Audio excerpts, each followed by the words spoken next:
So, what I want to talk about is just mainly abilities, and the fact that you can easily do this without any issue. 5 minutes. Plenty of time to fight. They've stopped your spark runner. 2 for 1. Triple down. I probably would have died there if it wasn't for the fact that I had knockout and I literally could just punch to get full health. Now, I want to talk about mainly the 3.0 subclasses and how they kind of impacted the game. So let me just put on some music and then you guys can just sit and listen. And also, I want to hear your opinion because last time I posted a video like this, I got full essays and I really liked reading those. So please do it again and let's just get into it. So, if you play this game for as long as I've done, which is basically since D1 came out, you know how abilities used to be. They used to be really fast recharging, they used to be pretty good, sticky needs could one hit, at least in D1. But then D2 came out.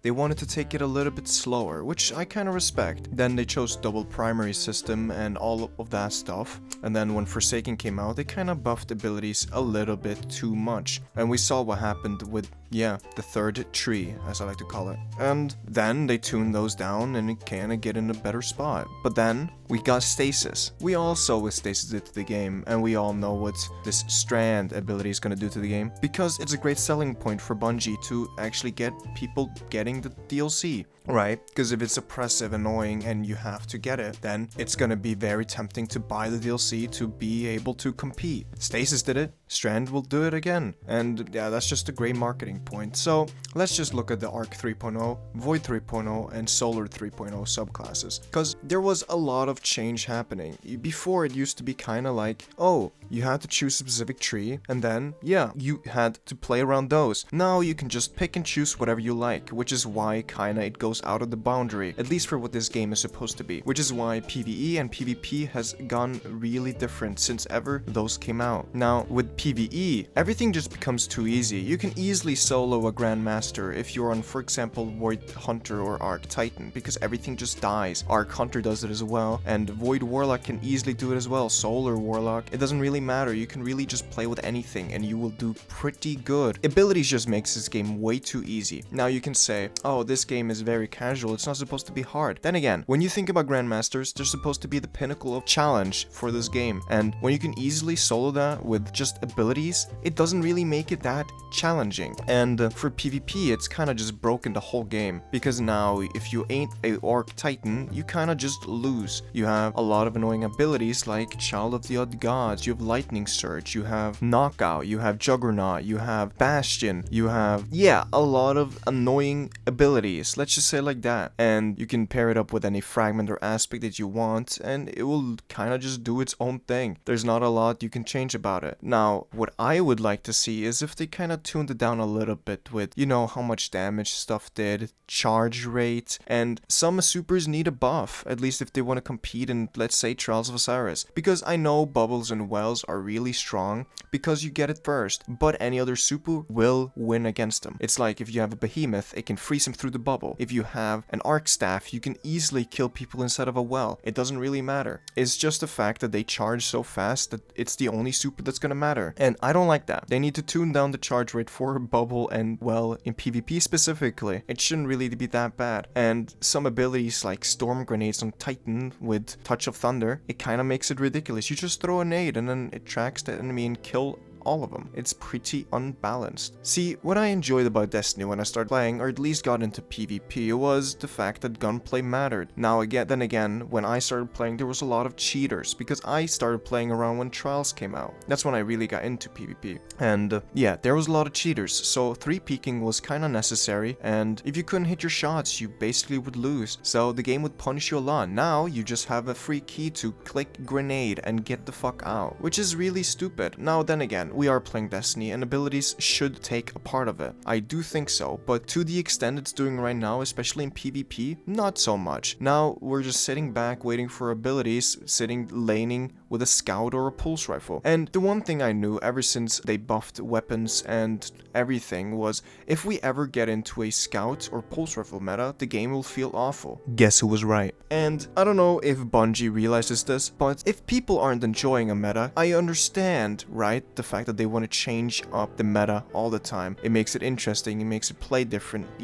etc, etc. But I still think to an extent it shouldn't be to the point where the player base doesn't want to play it anymore. If it isn't working, try to change up some stuff, try other weapons, try other weapon types, you know? Don't rely on you go for it and you're going in with us. We're burning the ship down and you better come with us. It's not that way. People don't want that, and it's gonna end up with the population declining, like you have seen it done. And let's just get into a little bit of some mods and armor and stuff like that, because do you know how much it costs to actually get all the abilities unlocked for any class if you start over? Just a few million. And the fact that we are capped at 250 Glimmer is kinda stupid. And for me, let's just say I have thousands of material. I can never use those because, yeah, I can't turn them in. Glimmer is always full and I can't go over 250 Glimmer, which is kinda stupid. First of all, they kinda need to remove caps and material because it kinda ruins the point. What's the point of farming if you can't go over a certain point, you know? You can maximum have an equivalent of 40 Ascendant shards, including your Postmaster. And if you want to go more, you can just masterwork a random piece of exotic and just have those in your vault. Which, I mean, I guess it works, but in reality, it's not really worth it. Because, I mean, you can just buy Ascendant shards, they're really cheap. But for a person who hasn't played the game for over 10,000 hours, I'm gonna say this. You guys must be struggling because about the mods, I know they just recently gave out all the standard mods to everyone. It kinda still isn't good enough because the fact that you still have to wait for Ada to sell quick charge, for example, if you want to be a shotgunning monkey, is kind of stupid. My friends still don't have it and they play the game almost every day. And yeah, that kind of says something, doesn't it? I know quick charge isn't really the most necessary mod, but it's really good for shotguns and SMGs and fusion rifles because it gives you plus 25 handling on all of them. And the only way you can get it is to wait and hope that Ada sells it one day. Now, I wish Ada could sell every single mod, but kinda increase the pricing. I wouldn't mind that much. That at least gives you the option to get it instead of waiting and praying and hoping that one day.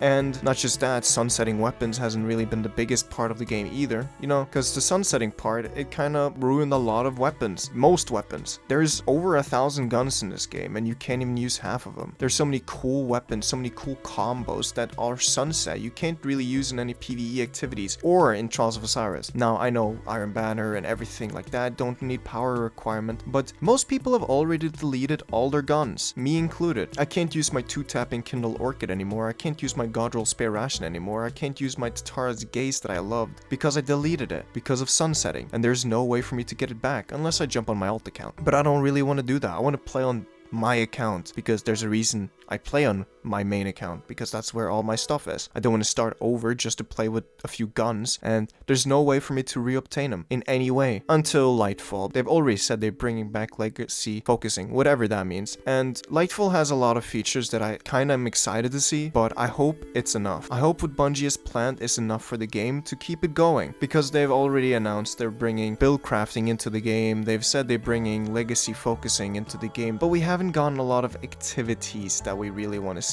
Bungie have said themselves they want feedback, so here's my feedback. Please give us something we can farm that's kind of enjoyable, that doesn't really feel like it's tiring, distracting, and you don't really get anything out of it. See, Dares of Eternity is a cool activity, but it's a really repetitive and boring activity. You can actually get something good out of it, but do you really want to farm it? Do you want to go and spend 20 hours in Dares just to get a gun you're never gonna see? Huh? Do you really? The drop rate are kinda sad to see. You're never gonna get a drop you actually want, especially if you're going for one of the weekly weapons. Well, I think I've said enough. If you think I am going insane, because I suddenly do. I think I'm putting way too much hours and thoughts into this game, and I want you to kind of answer me. What do you think Bungie needs to do to keep the game alive? Make a Destiny 3? Because that's suddenly what I want to see. A Destiny 3 would not be a bad idea, because, listen, we get a fresh start, new experience, and, you know, you don't have to worry as much about power creep, because power creep is the reason the game is dying. I hope you liked this video. Love you.